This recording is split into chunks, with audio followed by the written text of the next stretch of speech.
13 minutes before the top of the hour, America. Good to have you here with us. This is Bill Martinez. Carl Gallups is with us. Carl is a senior pastor of Hickory Hammock Baptist Church. And, Carl, I love that you are, you understand that we have to still be engaged in public discourse. I believe that that's what God's called us to do as salt and light to a people, so that we can carry the message of God's love and God's purpose for us. And the challenge that we have is with some evangelicals, and maybe too many evangelicals, is they feel like maybe they just need to take a back seat because they're waiting for the real kingdom, the ultimate kingdom to come.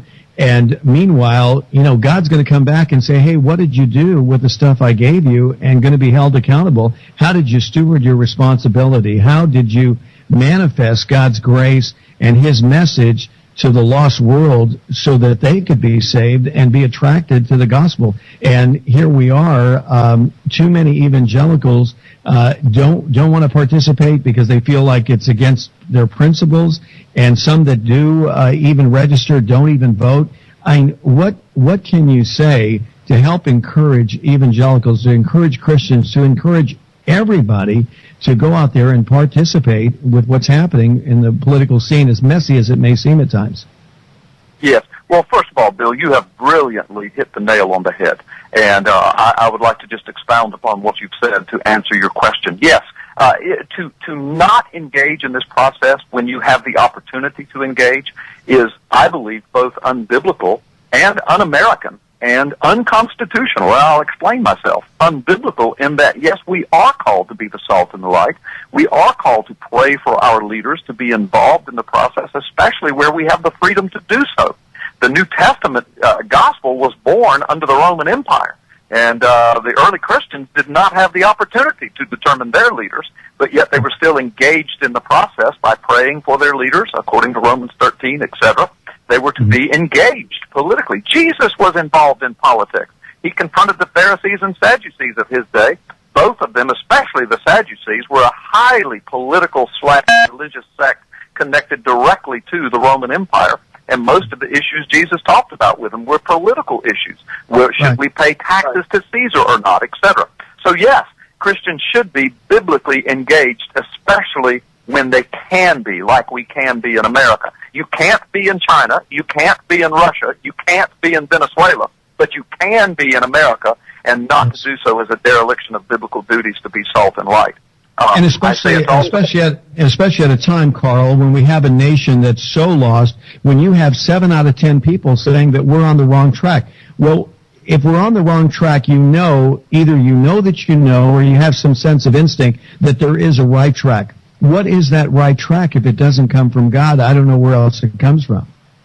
Right. And when I said it, absolutely, Bill, and when I said it's un-American, I appeal to our founding fathers. They expected for Christians to be involved. They expected for churches to be involved. They expected for pastors to be involved. My goodness, the Declaration of Independence, many of the words to that great document come directly from a sermon of Reverend Jacob Duché, Pennsylvania, during the founding years. So our founding fathers were in his service. Some of our founding fathers were. So our founding fathers expect the evangelical biblical community to be involved. And then when I say it's unconstitutional not to be, I'm just appealing again to the First Amendment, giving us the government to stay out of religion, but yet Congress shall make no laws prohibiting the free exercise thereof. And so we have the free exercise of our faith. We have the ability to vote. We have the ability to be salt and light. We have the ability to interject ourselves. So I would encourage your listeners who are biblical Christians, who are weighing this matter and trying to determine whether they should be involved, the resounding biblical, constitutional, and answer is yes. The American answer, the biblical answer, the constitutional answer is yes, you should be involved. Here's the biblical, political, constitutional analysis of the whole thing, and I want to speak especially to Christians who are listening who are concerned about this process.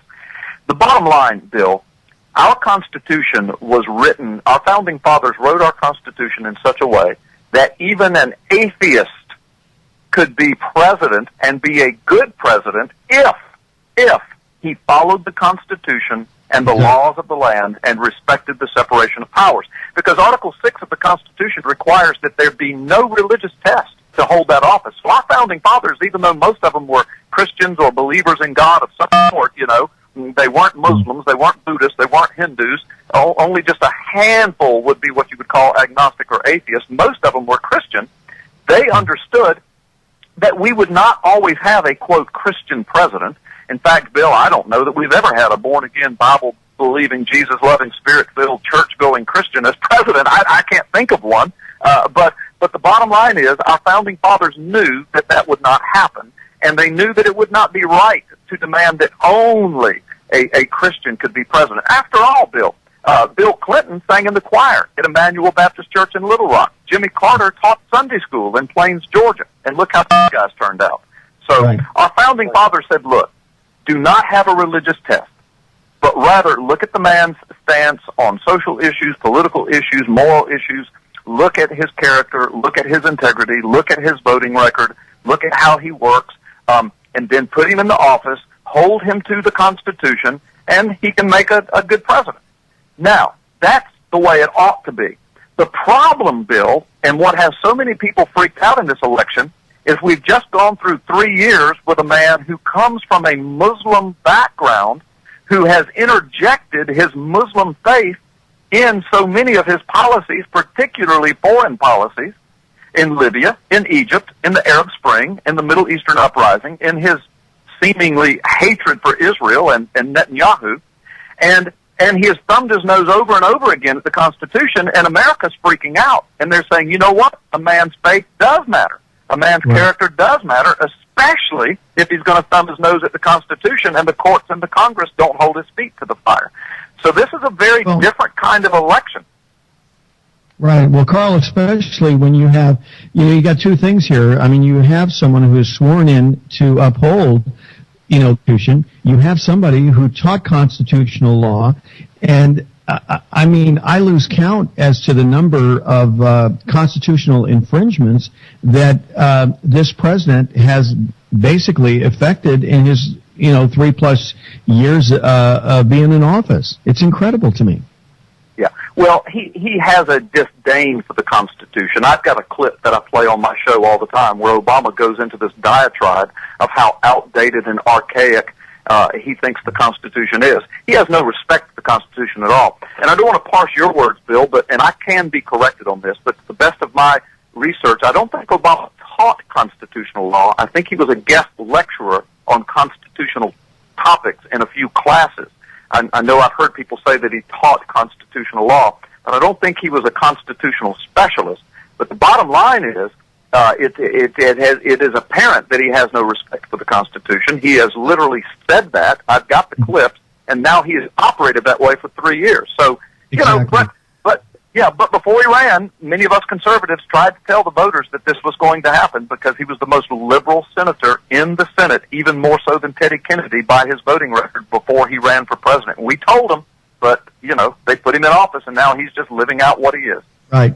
Well, and even the other night in the President's State of the Union, he's talking about stopping insider trading. I was looking for a cut, see if they were going to cut to Nancy Pelosi with all the money that she's been getting, with insider trading benefits and land options and all this. So anyway, Carl, as usual, you and I, like we said, we could spend hours going back and forth, and I really appreciate your insight. Thank you so much for being with us. Carl Gallups, longtime senior pastor of Hickory Hammock Baptist Church, has been with us, giving us some insight on what's going on, from his bird's eye seat. I, Barack Hussein Obama, do solemnly swear to preserve, protect, and defend the Constitution of the United States. The original Constitution, I think it is an imperfect document, and I think it is a document that reflects some deep flaws in American culture, the colonial culture nascent at that time.